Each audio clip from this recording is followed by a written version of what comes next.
Hello friends, welcome to my channel. ఇవాళ నేను మీ ముందుకి కార్తీక మాసం కార్తీక పురాణం 12వ అధ్యాయం గురించి చెప్పబోతున్నాను. కార్తీక ద్వాదశి మహత్యం. కార్తీక మాసంలో శని త్రయోదశి సోమవారం కంటే చాలా ఎక్కువ ఫలితం ఇస్తుంది. ఆ శని త్రయోదశి కన్నా కార్తీక పౌర్ణమి 100 రెట్లు ఫలితం ఇస్తుంది.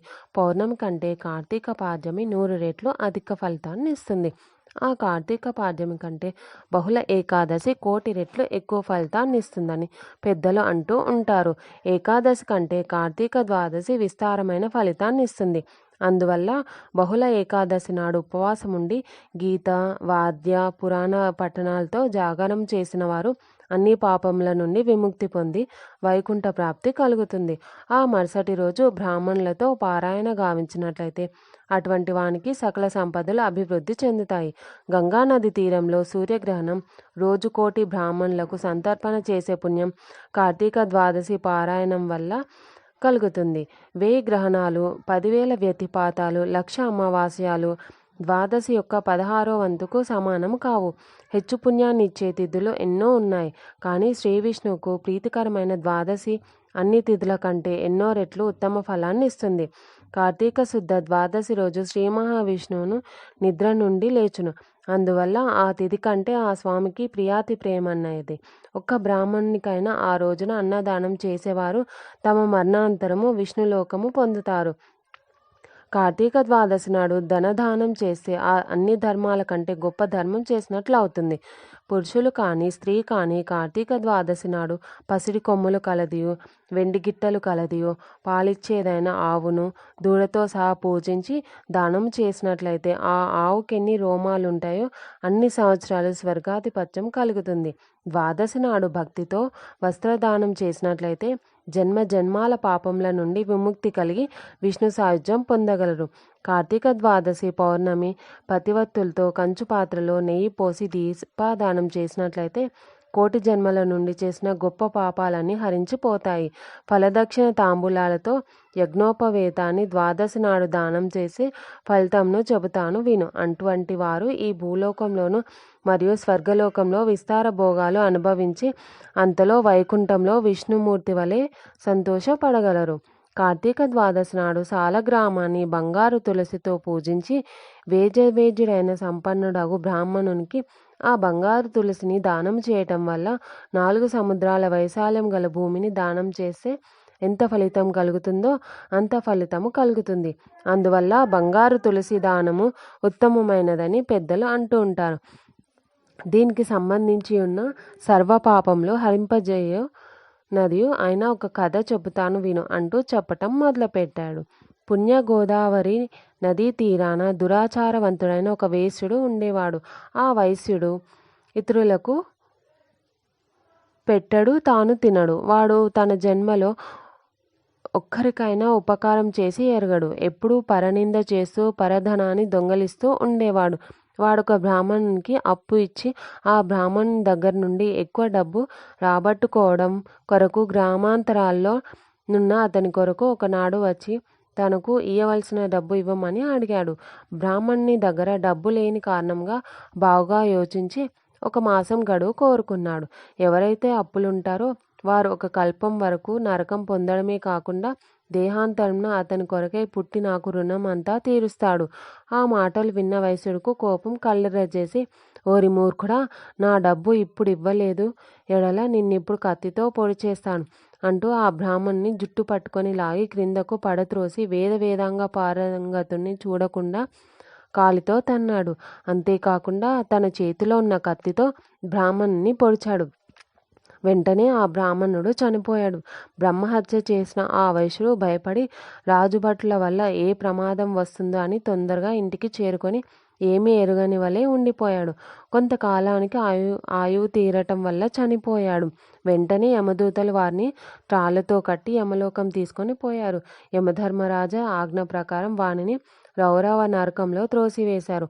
ఆ వైశ్యుని కొడుకు సదా ధర్మాలయందే ఆసక్తి కలిగి తన తండ్రి కూడబెట్టిన సొమ్మును చెరువులు, బావులు త్రవ్వించడం, ప్రజల సౌకర్యం కోసం సత్రములు నిర్మించడం, వివాహాలు, ఉపనయనాలు చేస్తూ యజ్ఞయాగాదులలో మిక్కిలి ఆసక్తి కనపరుస్తూ అన్ని సమయాలలో ఆకలి అని వచ్చిన వాళ్ళందరికీ అన్నదానం చేయుచు ధర్మవీరుడని పేరు తెచ్చుకున్నాడు. హరినామ స్మరణ చేస్తూ యమలోకానికి చూచిన తర్వాత నారద మహర్షి ధర్మవీరుని వద్దకు వచ్చెను.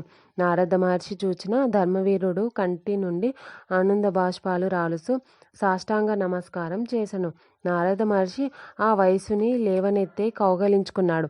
ఆ ధర్మవీరుడు నారద మునీంద్రులకు ఆర్చపాద్యాది విధులతో పూజించి, ఓ మునిశ్రేష్ఠ, త్రిలోక సంచారి, మీ వంటి వారి రాక మా వంటి వారికి కడు దుర్లభం. నేను జన్మ జన్మల్లో చేసున్న పుణ్యము ఈరోజు ఫలించింది. తమ దర్శన భాగ్యం వలన పుణ్యాలన్నీ సార్థకమయ్యాయి అని ధర్మవీరుడు అనెను. నారద మునీంద్రుల వారు ఆ మాటలు విని చిరునవ్వులు చిందిస్తూ, ఓ ధర్మవీర, కార్తీక ద్వాదశి శ్రీ మహావిష్ణువుకు మహా ఇష్టమైనది. ఆనాడు చేసిన స్నానదానాదుల వల్ల విస్తారమైన ఫలితము ఇస్తుంది.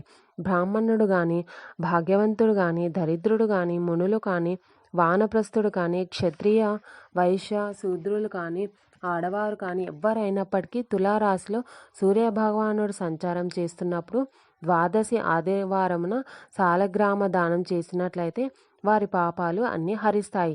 నీ తండ్రి యమలోకంలో రౌరవ నరకంలో నానా అవస్థలు అనుభవిస్తున్నాడు. అతని పాపాలు పోయేటందుకు కార్తీక ద్వాదశి నాడు సాలగ్రామ దానం చేయమని బోధించాడు.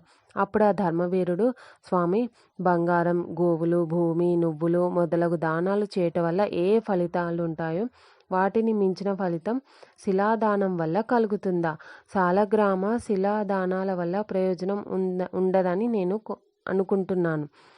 ఎందువల్ల అంటే అది ఆకలి తీర్చలేదు. అందువల్ల అటువంటి దానం చేయుట నా వల్ల కాదనెను. నారదుల వారిని విధాల చెప్పినను. ప్రయోజనం లేకపోవటం వల్ల నారద మునీంద్రుల వారు వెళ్ళిపోయారు. ఇలా కొంతకాలం గడిచిన పిదప ధర్మవీరుడు మరణించారు. నారదోపదేశాన్ని ఉల్లంఘించడం వలన, సాలగ్రామ దానం చేయకపోవటం వలన మూఢులైన ఆ ధర్మవీరుడు 3 జన్మలు పులిగాను, 5 జన్మలు ఎద్దుగాను, 3 జన్మలు కోతిగాను, తరువాత 10 జన్మ స్త్రీగా పుట్టి వైద్యవాణి పొందుతూ 11వ జన్మలో ఒక యాచకుని కుమార్తెగా కలిగను. ఆ పిల్ల పెరిగి పెద్దదై మంచి రూప లావణ్యాలు కలిగి పెళ్లి ఈడుకు వచ్చెను. ఆమె తండ్రి మంచి సంబంధం చూచి పెళ్లి జరిపించెను. వివాహం జరుగుతుండగానే పెళ్లి కుమారుడు చనిపోయెను. వివాహానికి వచ్చిన బంధువర్గం తల్లిదండ్రుల దుఃఖం వల్ల కలవరపాటు చెందరు.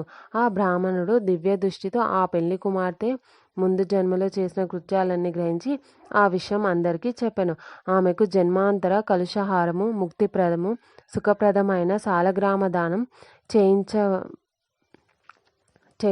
చేయింపనెంచుకొని కార్తీక సోమవారం నాడు వేదాంగ పారంగతుడైన బ్రాహ్మణుని పూజించి తన కూతురి పాపక్షయార్థం సాలగ్రామ దానం చేయనెంచుకొని కార్తీక సోమవారం నాడు వేదాంగ పారంగుడైన బ్రాహ్మణుని పూజించి తన కూతురి పాపక్షయార్థము సాలగ్రామ దానం చేయించెను.